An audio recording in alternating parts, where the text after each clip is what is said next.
Terima kasih Anda masih bersama kami di Sapa Indonesia Malam. Saya kembali lagi ke Pak Paulus Wirotomo, sosiolog dari Universitas Indonesia. Pak Paulus, boleh dijelaskan sekali lagi, kalau besok kira-kira euforianya akan tetap sama atau tidak dengan pekan lalu saat CFD baru pertama kali dibuka setelah PSBB? Baik, saya kira kalau euforianya pasti akan tetap ya. Sebab ini memang setelah sekian lama dikurung di rumah ya.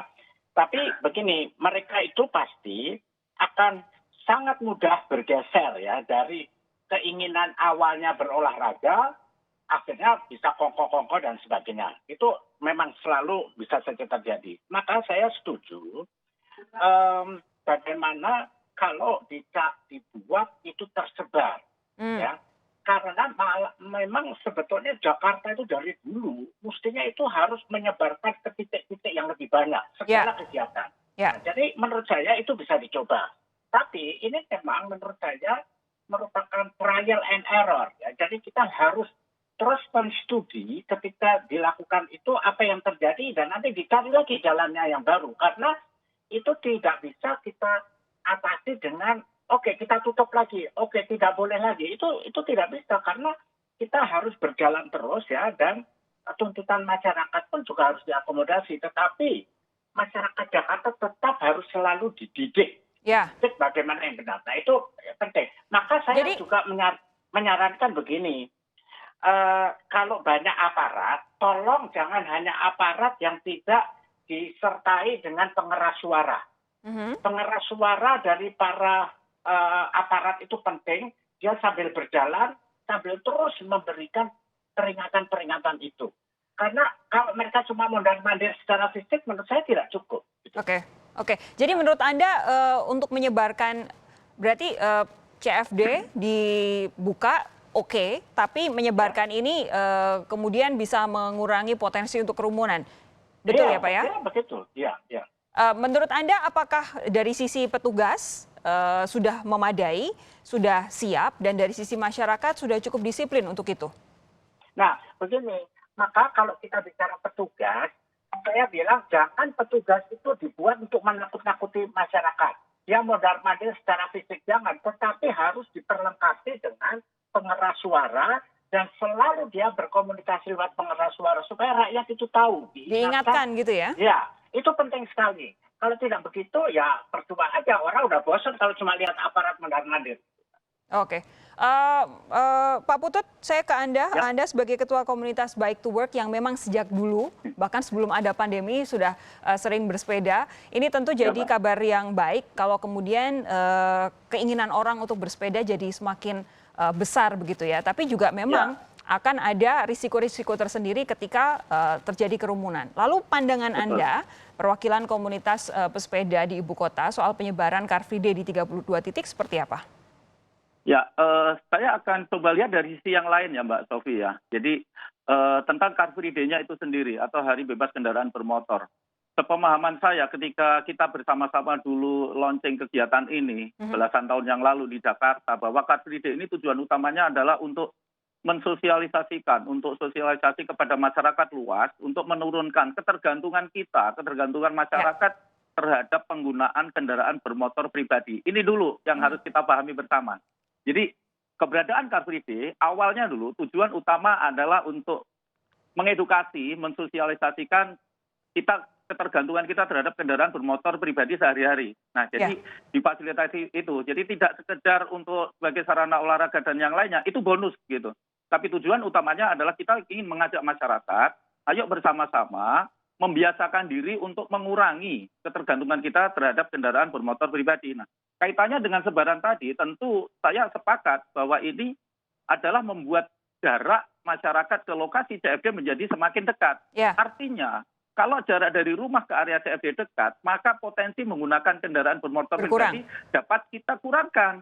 Mereka cukup jalan kaki atau lari atau naik sepeda saja, gitu Mbak. Jadi ini upaya yang sangat baik saya kira dari Pemprov DKI dan harus saya berikan apresiasi. Namun catatannya adalah seperti yang disampaikan Pak Paulus tadi, bahwa petugas harus betul-betul untuk mendisiplinkan warga kita. Ya masyarakat sendiri juga, ayo kita sama-sama juga melakukan kegiatan di Car Free Day ini dengan lebih baik, bahwa itulah intinya bahwa butuh kesadaran bersama. Itu, Oke, Mbak. tapi gini, dilihat dari naiknya keinginan masyarakat, terutama di ibu kota untuk bersepeda, entah apapun Ya, alasannya, bisa jadi untuk benar-benar berolahraga, bisa jadi untuk alasan supaya bisa keluar rumah, tapi juga ya, dilihat dengan potensi kerumunan pada pekan lalu, kemudian ya. besok yang akan disebar ke 32 titik, menurut Anda apakah ini sudah cukup untuk kemudian memastikan siapapun yang bersepeda besok atau berolahraga besok bisa lebih aman di tengah pandemi ini, Pak Putut? Ya, saya sepakat dengan yang disampaikan Pak Paulus tadi bahwa masyarakat harus selalu terus dihimbau. Kami juga tidak putus di dalam melakukan himbauan ini bahwa tetap protokol kesehatan adalah nomor satu. Yang bisa kita lakukan apapun kegiatan kita di luar ruang itu tetap physical distancing, Ya. baik saat bersepeda, saat berlari maupun saat istirahat dan penggunaan masker secara disiplin. Nah, upaya-upaya ini harus terus kita dengungkan. Jadi saya kira tidak hanya petugas atau pemerintah Pemprov DKI saja. Saya kira ini menjadi tanggung jawab bersama menurut saya. Mhm. Jadi kita tidak bisa menggantungkan saja pada pemerintah setempat, tetapi upaya kita bersama termasuk media dan lain sebagainya. Sehingga keinginan masyarakat, keinginan kita semua bisa kita fasilitasi dengan baik dan semua bisa mendapatkan hasil yang terbaik Ya. bersama-sama gitu, Mbak. Gotong royong lah istilahnya. Oke, Pak Riza, ini Ya. kan kalau melihat tingkat keinginan masyarakat untuk kemudian bersepeda itu semakin tinggi, sudah siapkah DKI Jakarta untuk menerima, menampung, memastikan keamanan, ini di jalanan ya konteksnya ya, masyarakat yang semakin banyak pesepeda di jalanan?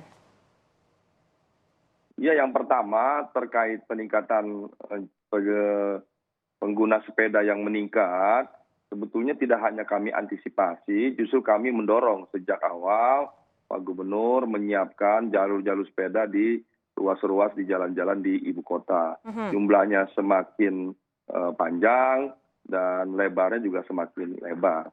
Kemudian yang kedua, kami ingin bahwa sepeda tidak hanya sekedar menjadi alat olahraga atau alat rekreasi, tapi kita ingin ke depan sepeda juga dapat digunakan sebagai alat transportasi. Ya.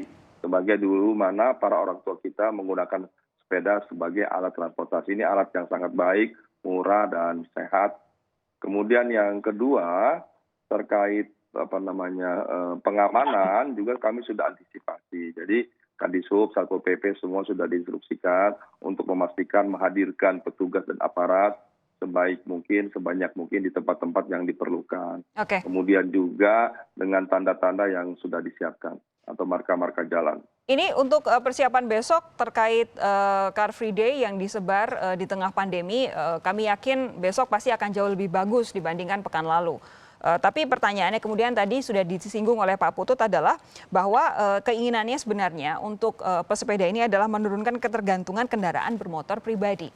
Andaikan semua pandemi nanti sudah selesai, suatu saat nanti entah kapan, siapkah DKI Jakarta untuk memastikan ini bisa terus terjadi begitu sehingga ketergantungan masyarakat DKI Jakarta untuk menggunakan kendaraan bermotor pribadi benar-benar bisa ditekan, mumpung selama pandemi banyak yang akhirnya beralih ke sepeda. Ya, justru tugas kita memastikan kota Jakarta kota yang bersih, yang rapi, yang bebas dari polusi, yang indah, yang menarik, yang nyaman dan sebagainya. Nah, salah satu yang penting adalah memastikan Jakarta bebas dari macet. Untuk bebas dari macet itu di antara programnya adalah mengurangi kendaraan pribadi yang berpindah ke kendaraan umum atau public transportation. Semua kebijakan telah diambil MRT, LRT, Transjakarta, Jaklingko, dan juga termasuk jalur-jalur sepeda yang kami siapkan. Kami mendorong semua warga bisa menggunakan sepeda sebagai alat transportasi ke kantor atau ke sekolah atau berkegiatan lainnya. Mudah-mudahan tidak hanya di masa pandemi, tapi nanti di masa setelah masyarakat sehat, aman, dan produktif setelah pandemi ini, juga menggunakan sepeda sebagai alat transportasi selain alat olahraga dan alat rekreasi. Ada tidak Pak penambahan jalur sepeda selama masa pandemi ini?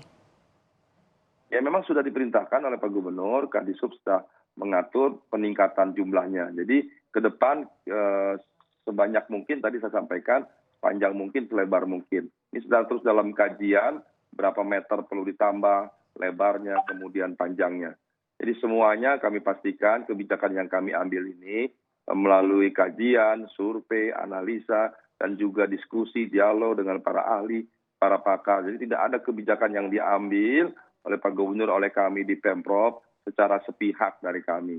Tentu kebijakan apapun yang kami ambil pasti melibatkan banyak pihak yang terkait untuk memastikan bahwa kebijakan yang diambil ada kebijakan yang terbaik bagi seluruh warga. Oke, Pak Riza, kami tahu Anda harus segera beranjak. Terima kasih sudah bergabung bersama kami di Sapa Indonesia malam hari ini. Pak Putut dan juga Pak Paulus, jangan kemana-mana. Saya masih ingin berbincang dengan Anda berdua melihat kira-kira besok perilaku warga DKI Jakarta akan seperti apa. Jangan kemana-mana, saudara, tetap bersama kami. Sapa Indonesia malam segera kembali.